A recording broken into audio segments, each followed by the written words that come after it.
So, starting with today's episode, thank you again, AB, for coming. We're going to be talking a little bit about the British influence in India, right?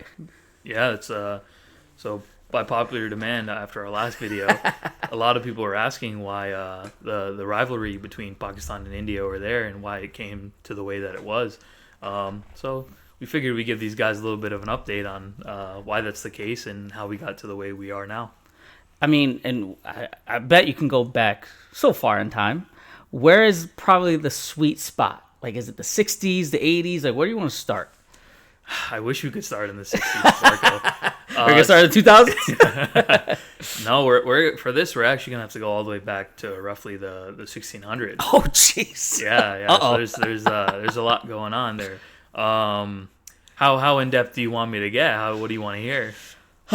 Well, how about this? So I know for a lot of the subscribers and viewers, so it's a big mixed bag. So Yeah. not a lot of people probably understand the context. So we could go as high level or kind of down to the nitty gritty as much as you want. Honestly, whatever you think is more relevant, and especially if it's relevant for the American population and such. Yeah, So I guess start wherever. definitely. I'll keep a lot of the super complicated stuff out of it. I'll try to maybe dumb it down for some of our viewers, some of our friends that are out there. But Sounds good. I'll keep it simple. So I guess you could kind of say this started roughly around the 1600s.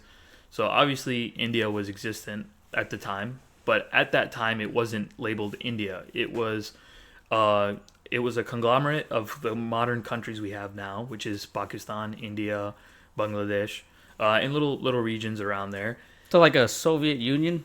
Yeah. You could look at it like that. It was essentially at that time, 1600s, the Mughals, aka the I guess they call them the ancestors of the Mongols, were in India at the time, and they were kind of dominating the region. They were there. They were Muslim majority, but they had a policy in place where they didn't really rule the country directly. It was a bunch of independent sovereign states and kingdoms where they were like, "Hey, we're not gonna come attack you guys. We're not gonna come kill you guys. What you're gonna do essentially is we're gonna tax you guys for your kingdoms. We'll let you guys live peacefully, and we'll keep peace in the region, right?" So that's essentially what was going on in that entire region at the time. So a lot of ethnicities that were there too.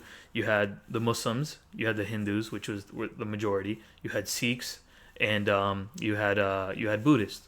So there was a lot of different religions, ethnicities, cultures, kingdoms there, and it was going pretty good. Like there wasn't too much beef in the area. There wasn't a lot of fighting. Yeah, there were small skirmishes and stuff like that, but not to the extent that we see now or in the last 100, 200 years. So that's kind of where India was at that time. Who was there? What countries were there? That's kind of a little bit of a background on the country. So did they share common currency too? Was there a lot of cultural norms that they shared amongst each other, or was it like really disparate, I guess, areas within that territory? That's actually a great question, and it's good that you asked that because in terms of religion, yes, there's disparity, of course, that makes sense, fighting and whatever the case may be over religion. But when it comes to currency, the thing India was known for was its abundance in spices and natural resources. So currency there was that. And at that time, at that period of time in the world, people were going to these nations, India, Indonesia, Malaysia, these countries, not countries at the time, but those locations for spices. There are historians that say that spices were gold at that time, the equivalency of gold. And when traders came to these countries, they came and traded gold to get spices. Wow. They were like, we don't need this gold, we have it, right? It's great, whatever. We make jewelry, we make whatever out of it. It's our form of currency. But spices, our food, our clothing, like all these things that we need, we can't grow in our countries, we want from you guys. So their currency was huge at that time, and that's what it was. Wow. Okay. Interesting. And so this is around the 1600s, right? Yeah, this is around the 1600s, so you know what's going on in the world at the time. The European countries are going around the world, and they're trying to colonize, right? Mm-hmm. So we know about the Americas, we know about like Africa, the Atlantic slave trade and all that, right? A lot of people know that history. That's what we're taught here. But people don't realize this kind of trade was happening in Asia and around the Indian Ocean at around the same time, a little bit earlier, which is crazy because like me being someone from the Indian subcontinent, I never knew that there were slaves that were brought from Eastern Africa to India. There are whole communities of Africans that are in Pakistan, India, modern day, that were brought from like Madagascar and the eastern coast of Africa. We only know the west coast for the American slave trade. We knew nothing about that, and it's crazy to be sitting here at 28 years old and finding that out. So it is a lot of history to be unsolved. So do you know like when did they colonize like India? Or like you said, because you said around 1600s. Do you know when, like the late 1600s or early mid? Yeah. So essentially, what was happening was the English, the European countries were there. The Dutch were mainly over in the Indian Ocean, Southeast Asia. They were in the Spice Islands, which were at that time Indonesia and Malaysia. They were dominating trade there. They were at that time. It was the VOC, the Dutch East India Company, I believe it was called. At that time, they were estimated to be worth around $9 trillion Get the heck out of here! in the 1600s. What? Estimated at that. They are to this day. You can look it up. The richest corporation in the history of the world. What? Yes, and most people don't even know it ever existed. What? Yeah. How does that? Okay. So that's what I'm talking about. Spices were gold. They're making a killing off these spices. So you're talking about tea. You're talking about like pepper, salt. They have there's opium out there that they start trading with like China and stuff like that. There's so many things that they want, cotton, silk, so many things that the European continent wants to get a hold of. So they're making a killing off of this stuff. The British see this, and they're like, hey, these guys are making a lot of money. We want to make a lot of money. And a lot of historians say too, it's kind of funny. They say that the British are always great at doing something that someone has done first, right? so the Dutch, the VOC, again, the richest company in the world, is doing this. The British are like, we got to get in on this. So the problem is that all these islands are already kind of taken by like the Dutch, the French, the Portuguese, all over Southeast Asia, and Britain's trying to find somewhere. The English at the time are trying to find somewhere to like get a foothold, and the only place that's left is India. The problem with India is, like we talked about earlier, the Mughal Empire is there, and nobody wants to go mess with them because they're powerful, they're strong, barbaric dudes that you show up on their block, they're gonna you don't want to mess with them, right? Yep. So the British are like, what do we do? They go to Indonesia and try to start trade there. And the Dutch are already there, right? So the Dutch are not happy about this. They go and they kill all the English that come to Indonesia, and they put their heads on stakes, and they leave them out on the island and say, hey, if the English ever try to come here again, this is what's going to happen to you, right? How many of them are there at the time? How many what? Like how many of the Mughals? Or Oh, it's a large population. The thing was with the Mughals is they're very powerful warriors, and they were a very strong empire at the time. So it was very risky to try to go in and try to conquer it, especially it's an unknown land. There's not much known about it. So it would have been very difficult for the English to get in. But since the Dutch and French and Portuguese were positioned everywhere out there, the English were like, there's something we got to do. We're losing out on this trade. We need to make money off of this. So they actually end up going to India, and they are able, I believe, to sign a treaty with, I believe it was the leader of the Mughals. I think it was Jahangir at that time. Jahangir. Jahangir, yeah. Jahangir. Yeah. Okay. He was running the show then, right? And the Mughals had very strong, very, very strong leaders. So they are able to sign a treaty with him. Once they sign that treaty, they're like, okay, all we're going to allow you to do is we're going to allow you to set up a couple locations on our coast. So like Bombay was one. I think Madras was another one. Calcutta. All these locations, they're like, here, you can have these. You're able to set up trade factories from these locations. You guys can come in, trade with us from these locations, and that's it, right? There's no you guys come in here, no you guys don't own land, nothing. It's these small factories that you're going to trade out of. And the British were like, okay, that's fine. We're okay with that. We're making money. You guys are getting gold and stuff. Let's do it. We're gonna agree with that. And that's how the British get their foothold into India. That's where it starts. So they made a little small prick. Yep. And how many factories? Like a few, you said? Yeah, it started off with a few, 3, 4 major ones, and then over time, it just the British do what the British do best. Okay, so they scale, I assume. Yeah. And this is over what, hundreds of years or short amount of time? Yeah, so this these few first factories are in probably the mid 1600s, early 1600s, right? So they actually don't scale. What they do is, like I said, what they do best. The same thing that they did when they came here to the Americas, is they find regional disputes amongst tribes and kingdoms, and they'll pin them against each other. Oh. And then they'll take out the big dog, the top dog of the area with the smaller tribes. And then once the bigger tribe's taken out, the smaller tribe comes into power. And, maybe the smaller tribe should think a little bit, because if they could do it to them, they're going to do it to you, right? So that's what they did. And they really essentially had a 3-step plan when they went into India and they were building these factories. Number 1, build the factory, get that factory established, right? Start trade out of there. Then they tell the Mughals, hey, we have this factory here. We need to reinforce it from attack, or, the French, the Dutch, the Portuguese, tribesmen or kingdoms of within India itself could attack us. So they're like, we need to, fortify our factory. So they would build forts around them. And they would employ local Indians. They called them sepoys.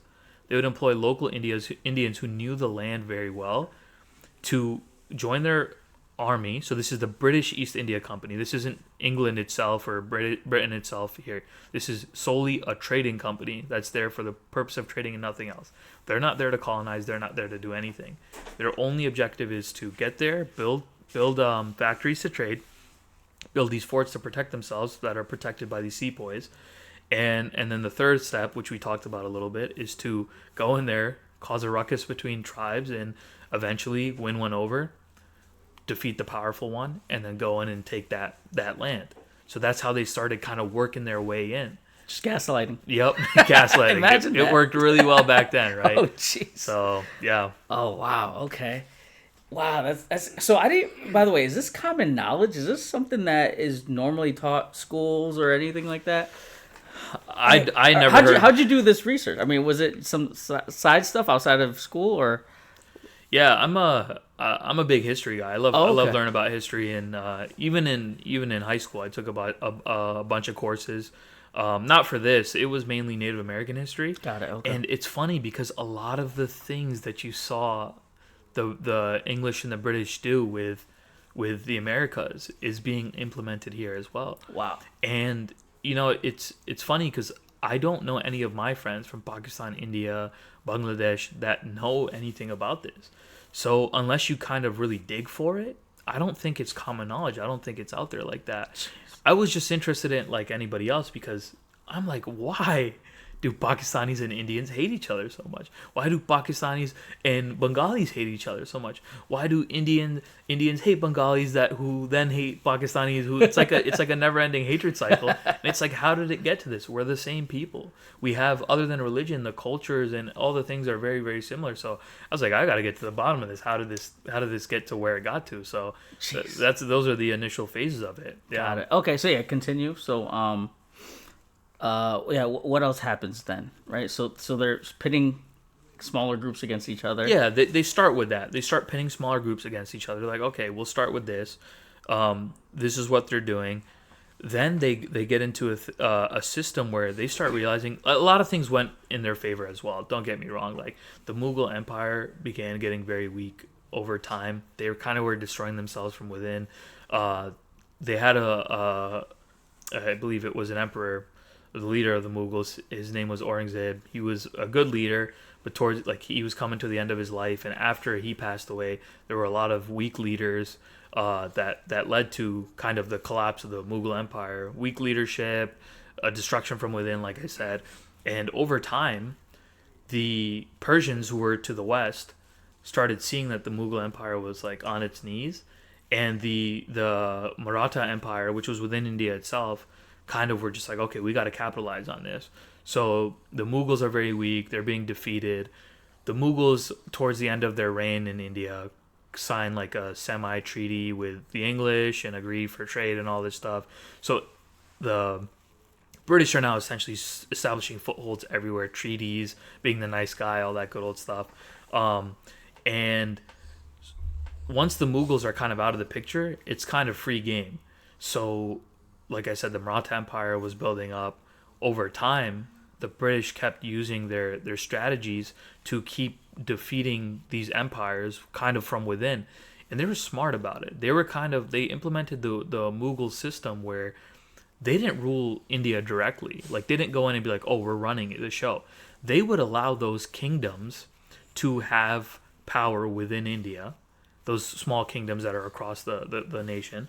They're like, here you go. You can keep your power, but we're going to tax you, right? Because all the... Yeah. Hold up. Here's Yeah. your power, but Yeah. we're going to tax you. Exactly. So they've taken a bunch of land, and they're now in positions to kind of be the ones, hey, we have all these sepoys, we have an army, we have modernized weapons. We're gonna tax you for you owning your land, and as a result, we're gonna keep you safe, and we won't interfere with what you do. The problem is that if these kingdoms could not provide enough for the British East Indian Company, they would go in and they would say, hey, either you hand over your land to us, or we kill you, or you will have a system in place where there's something that's complete. This is crazy. They implemented a system of rule that was called the doctrine of lapse. So it was, because you're a kingdom, if you do not have an heir to your throne, we will take the throne because you were not able to produce an heir. And you are not allowed to select an heir to the throne. We just take it. What? Yes. You have to have a son. The doctrine of what? The doctrine of lapse. Of lapse. So they're saying if you do not have a male heir that is fit to rule, we will come in and take your kingdom over, and all that land comes to us. So there was the doctrine of lapse. There's situations where they're taking a lot of land doing that. There's situations where people can't afford the amount of taxation, and they go in and they take the land by force. And over time, like, they're just chipping away at India. And they're just taking pieces and pieces and pieces. And it gets to the point where, like I said, the Mughal Empire falls.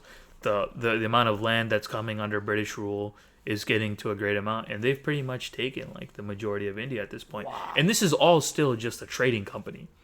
Just a trading company. No direct rule by Britain at this point yet. Do you know the level of taxation at that time? Was it, are you talking, like 50% of People income? were saying almost 80%. Get out of here. 80% on products that the Indians were making themselves.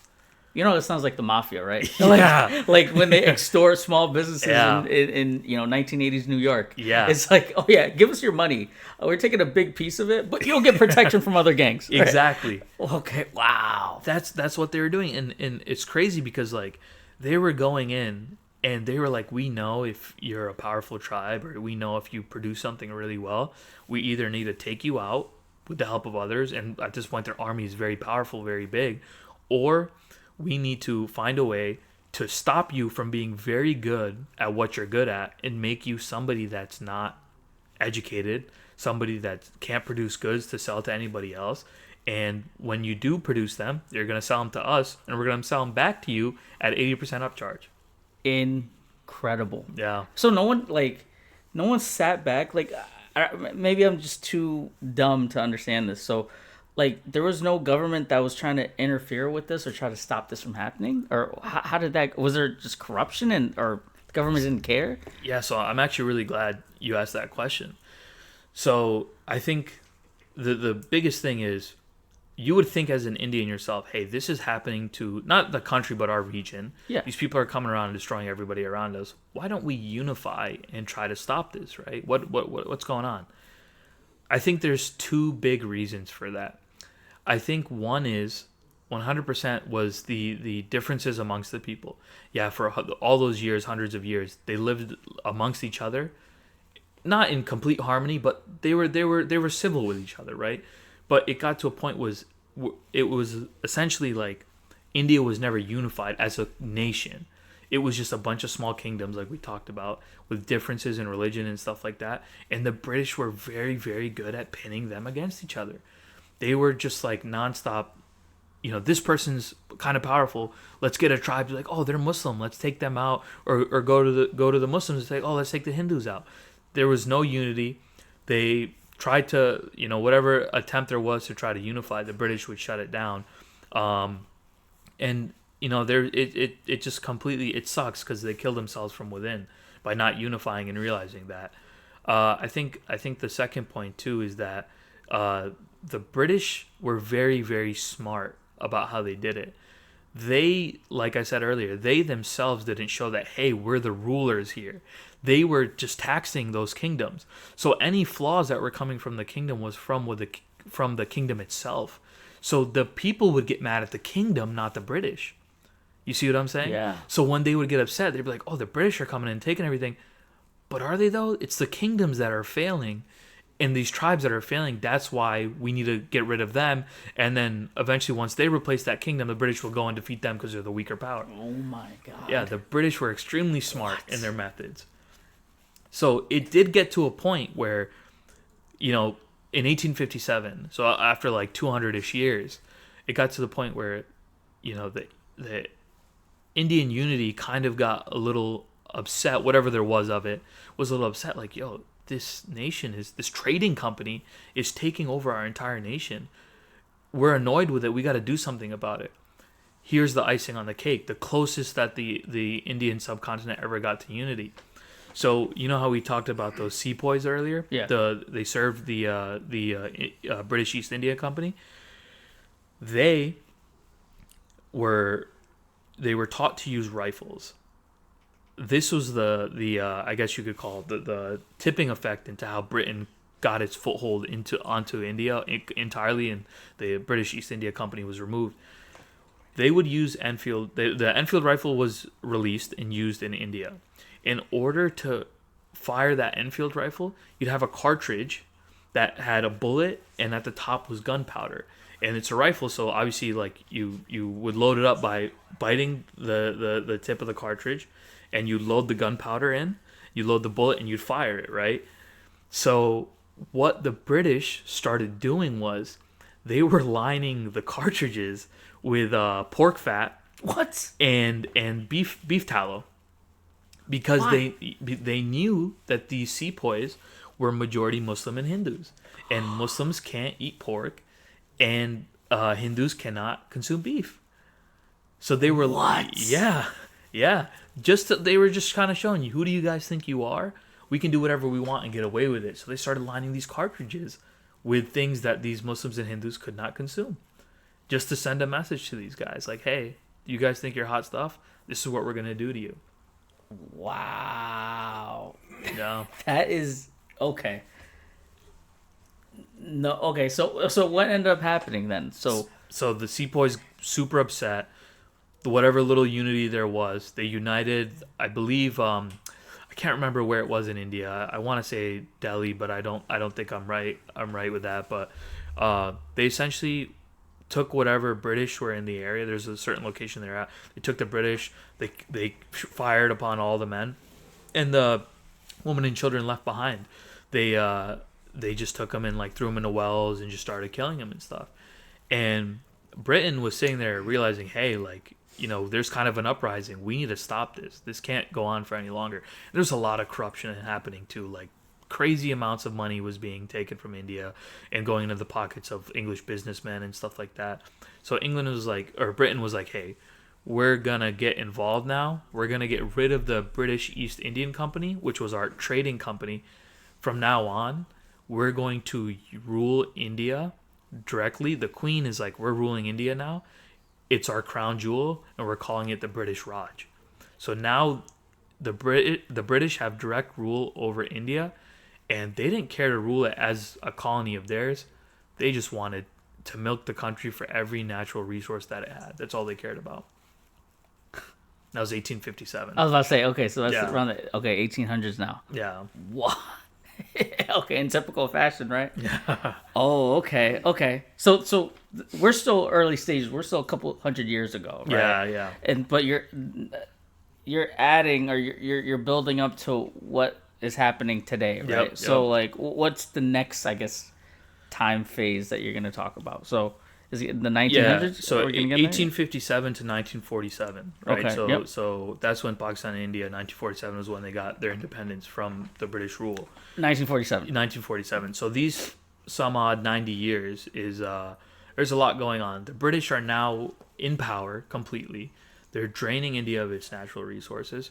They're taking every educated person that they can find and finding ways to make them uneducated to prevent a rising up against them. They want to stay in power. They don't want to lose that grip that they have on the nation. So they're oppressing it. They're oppressing it. They're going in and you're good at weaving clothes and making money off of this. We're going to break your thumbs and make sure you can never weave clothes. Go become a farmer, right? They're taking all these educated people, Pakistan, India, Bangladesh, and they're destroying their education, taking away their skills. Oh, you make ships well?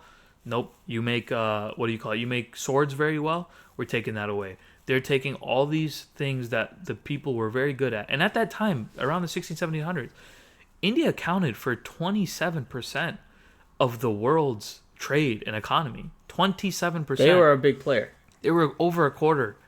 What? And the English coming And who are the other top dogs? There was obviously Europe. Europe Yep, was a big obviously, part. yep. Indonesia, Malaysia, all, Africa, slave trade was unfortunately thrown in there as well. Got it, okay. China was kind of coming in the works. You know, the British East India Company started working up towards China and Hong Kong as well. Wow. Okay. So it's a lot of factors, but if they're 27%, like that is actually insane to think about, because when you're taught history, you're never told India was a huge part of it. It was a bunch of people jump around fires and hooting and hollering. Yeah, and are uneducated. Exactly. Yeah. No. Seriously, and that's I guess how I thought of it too. If I thought about it, how India was, again, my limited understanding. Yeah, people would say like they were a very barbaric, uneducated, group of people at that time, but they were producing some of the best architecture in the world. They were producing better ships than the British were themselves that would last extended periods of time Really? longer. Yeah, They have that ingenuity. Wow. Yeah, especially I'll shout out my Bengali friends. The ships were coming out of Bengal. The Muslims were producing some of the best swords, and at that time they were fighting with swords and shields. So they're producing some of the best stuff in the world. And the British are like, we need to make sure you can't do that, because if you're good at something, it's something that's good against us. Yeah. And we want you guys to now only produce stuff for us so we can make more money. So no more producing food for yourselves anymore. We're going to take your land and you're going to make crops that we tell you to make. Start making tea, start making opium, start making silk, cotton, all these crops. The problem with that is these crops don't feed people. What happens if you're not feeding an entire population? You're having a famine, and it's estimated that the time that the British were in India, 35 million people died of famine. Wow. 35 million people died of famine. Wow. In the 70 years that India has been an independent country, not a single famine has occurred. 35 million people. I'm pretty sure that's more than Stalin. That's more than Hitler. That's more than all these guys. And these dudes are considered like the worst dictators ever. And you're talking about Great Britain doing this, and nobody wants to ever mention anything about it. Like, it's a wake up call. It makes you realize, like, wow, we never even knew about any of this stuff. So yeah, a lot of people died as a result. It seems like the information's now being suppressed or oppressed, right? Yeah. Right? They're still doing a little bit of that schemery. Yeah, Wow. and we laugh in it, but it's sad to talk. It's honestly really sad to talk about. Yeah, wow. You said 35 million. 35 million. And these were planned, some of these were planned famines. Like right before independence, when people were kind of fighting for their independence, millions of people died in Bengal, and people accused the British of setting up that famine to prevent them from gaining independence. So, yeah. But that's like the 1857 to 1947 period. So what happens in 1947? So sorry, a little bit before I get to before that? 1947. Yeah, Okay. So that's like everything I just explained to you. That's what's going on. Over time, obviously, people are getting oppressed, and they know they're getting oppressed, so they're going to start fighting back. The British, Wait, now they're hungry, so now they're nothing to lose at this point. you know you got to fight back because you can't eat. Yeah. So what's going on is the British see that they're starting to revolt, and they go back into their ways. They start going back into, hey, if these guys all team up and come after us, we're in trouble. We need to find a way to pin them against each other. So what they do is they go and make individual religious political parties. And what's something George individual religious political parties. Yeah, so it's essentially a system in place where in order to have a say or a vote in anything that's occurring in the country, you need to be part of this religious party that helps you determine what you want to work towards, right? So there was a Muslim party, there was a Hindu party, there was a Sikh party, and there was a Buddhist party, right? So they divide all these religions, and whenever something goes wrong, famine, this, that, the British would work their way into saying, hey, this happened because the Muslims did it to you. They'd go to the Hindus, hey, this happened because the Muslims did it to you. They'd go to the Hindus and say, hey, this also maybe happened because I think the Sikhs were trying to kill you and they don't like you and they don't want you in your own country, right? And they'd go to the Muslims and say, oh, what happened to you was a result of the Hindus. They don't want you in their country, so this is entirely because of them, knowing that this entirely, the whole time, it's the British, but they're pinning it against each other. That's doing what they do best. Yeah, doing what they do best. So they establish these systems, pin these things that are occurring that they're doing against each other, helping provide for the British over and over, because the British are like, oh, if you help us with this, we'll help you against the Hindus or the Muslims or the Sikhs or the Buddhists, right? So that's essentially what really happens from 57 to around the early 40s. Like, this is happening over and over again, the food, all these things. It's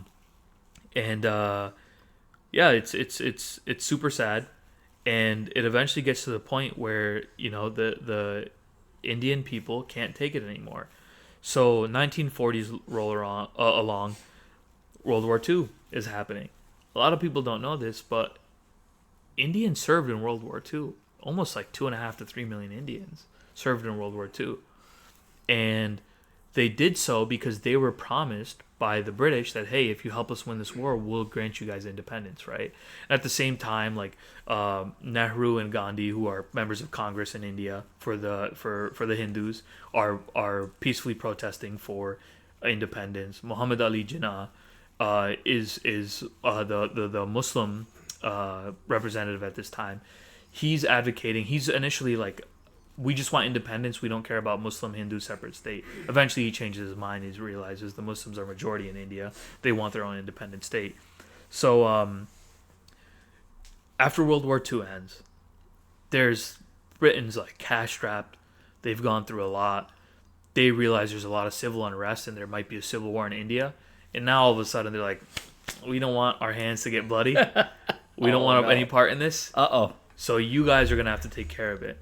After fighting in World War II, the Indians realized that, hey, like, you know, we fought for you guys. You promised us independence. There's a lot of civil unrest. The British are tight on money. They're like, we want out of here, right? We don't want any more problems. We don't want to deal with a civil war. We're losing our grip on the country. We want to get out swiftly and as easily as possible.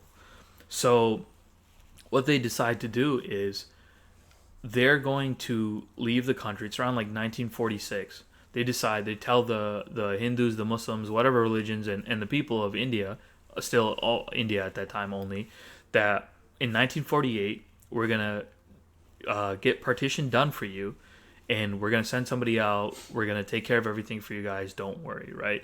So they're excited about this. They're happy. The viceroy, who's kind of like the governor of India, he's the guy that the British send out there to control India indirectly from Britain. There's been viceroys since 1857, right? That have been kind of ruling India, you know, dictating how things go and stuff like that. He hires a guy, Cyril Radcliffe. Don't confuse him with Harry Potter. That's what's he? Daniel Radcliffe. Daniel Radcliffe. Yeah, don't confuse him with Harry Potter. Another Radcliffe. So he's a British lawyer who has never been east of Europe, knows nothing about the country of India, and they decide, hey, we're going to have you go out to India and you are going to partition, you're going to divide this land based off what you think fits everyone best. So he initially he draws a line down to divide like Punjab and Bengal and all that stuff, and like it makes no sense because to his defense, to be fair, he's handed outdated census, outdated maps. It's the middle of summer in like one of the hottest places on earth, and you're gonna have some random dude that knows nothing about the freaking country do this stuff. So. Yeah, bro. How hot does it get? Gores, yo. How hot does it get? Like 125 degrees. Oh my god. Yeah. Yeah, go draw some lines out there. Yeah, so he goes out there. He makes a horrible map. He doesn't divide up. I got the laughs right now. We're gonna have to edit this out, bro. Yo, he got sweat patches under his armpits in his nice suit. I got the laughs, bro. I gotta get this. 115. But yeah, so he divides it, and it's like a whole year earlier. They decided. What happened? Which part is making you laugh?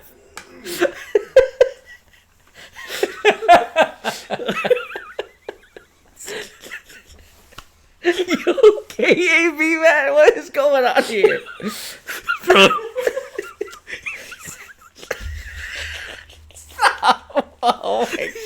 Cut the cameras, yo. What is going on? He's actually crying right now. Oh, we're talking about like genocide, and I'm crying over here. Oh, making maps, huh? This is too much, man. Oh, that's funny. He keeps going, man. I got the giggles right now. I'm sorry. We might have to end the episode there. Yeah. Oh man. So what happened with? I don't even know where you left off. Yeah. So he divides. He divides India, and he doesn't take into account Kashmir. The region northern India. They don't take that region into account because it's an independent kingdom at the time, and it's run by a king, and they don't kind of really want to get involved in that situation. So, what you have is two independent nations that are now made based off of horrible lines. The countries didn't even know that what the borders were at the time of independence. August 14th, Pakistan declares independence. The next day, India declares independence. They divide the two countries, and it's a complete mess. 7 million people are leaving from Pakistan to India, Hindus to Hindustan at the time, and 7 million Muslims are leaving to Pakistan because Muslim majority, and it's just a complete mess. And 2 million people are murdered roughly in the crossings. People are just killing people for the fun of it. 14 million, 15 million people are displaced. There's a lot of tension. They're mad. These countries are mad at each other over Pakistan wanting to be in its independent state, everything that's happened. So now you've got all these problems, whatever. It's everything that's occurred because of the British. The British are gone. They're out of there. No problems. You now have that region that we talked about, Kashmir, which was an independent state. Pakistan wants power of it. India wants power of it because it controls the water to both countries. It's the irrigation, the water flow from the mountainous regions. Like we talked about earlier, it's very, very agriculturally based countries now because of what the British did to them. So nobody wants to lose that power. Kashmir is Muslim majority, but their leader is Hindu. So the Muslims are afraid that the leader of India is now going to side with India, or sorry, the leader of Kashmir, the king, I guess, at the time, is going to side with India. The Muslims in Kashmir don't want that because they feel like they're going to be oppressed. So they start revolting against that king. The king sees the threat of Pakistan coming in and assisting these Muslims within Kashmir. So he goes to India and he signs a treaty, and he's like, you know what, I'm going to join India because I don't want to be killed. I don't want my people to be killed or persecuted. So there's been fights nonstop in Kashmir since. 1/3 of it was given to Pakistan, 2/3 to India. There's a lot to go into. I won't dive into it, but that's like the main dispute point, right, of the modern day, on top of the switch from a singular country to now two divided countries, and there was Pakistan and East Pakistan, which ended up becoming Bangladesh, right? Pakistan, they fought for their independence from Pakistan. So there's all these things that culminated into why things became the way that they were, and it all has to go back to the British rule in the country. Wow. Yeah. Dude, what? It's a lot, man. So, actually, how about this? To educate me on some of the, I guess, the tension. Do you have any, do you know of any experiences of like that? I don't want to say rivalry. Maybe it is rivalry. From like a fellow Bengali or any stories you have in particular, or maybe something that your family, like generations ago felt. Yeah, actually, it's funny because the village that I'm from in Pakistan, it's called 3212L, and so What? there's so many villages. Sounds like a prison block. Yeah, it's weird. There's a lot of people there, a lot of villages, so they just kind of give them numbers and letters and stuff.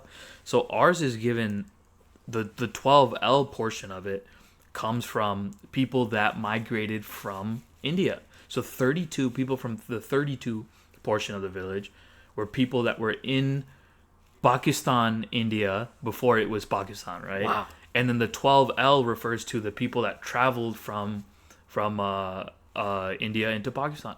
So like some of my mom's extended family was Indian. My dad, he's a little old. He was born in India, which became Pakistan.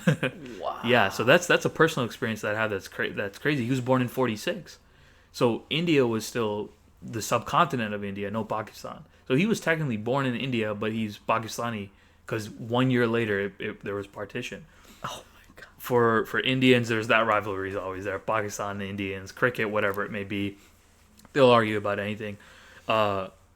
Like Bengalis, I've heard personal stories where they'll come and say like, your people literally oppressed us, and my parents have stories because it happened in the 1970s, 60s, and 70s.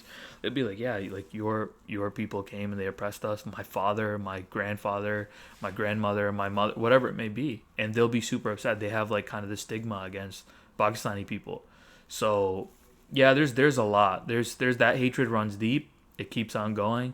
It'll keep on going. You'll see all these streamers and YouTubers that go to Pakistan and India and talk about the neighboring countries, and they'll be like, "Yeah, we hate each other. We don't like each other," and it stems from the stuff that we talked about. And even though, like I said, they're the exact same people culturally, it's the religious divide that the British implemented so long ago in order to gain power over these people that caused us to get into the situation that we're in, and we might not ever get out of it. It's unfortunate to say. Wow. I don't even know how to react to that. I mean, jeez, yeah. I don't mean to laugh at it, but the British effects still linger to this day. I feel like we need to go more into like later on in different episodes, more into like uncovering more of what you just said, more stories. And I'd still want to hear the village life, of course, in Pakistan.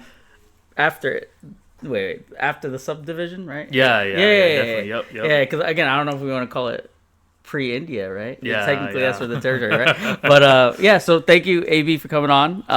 We'll call it there. Like I said, we'll do that village life story. Zuzu in the background making hella noise. He'll be on to talk about the city life. And Moon, Moon, what are you gonna do? I have some philosophy things I want to talk All right. Anyway. And the Islamic Golden Age as well. So Islamic Golden Age. Cool. that too. We'll call it there, guys. Thank you again. Thank you. It's a All right, pleasure. Good job.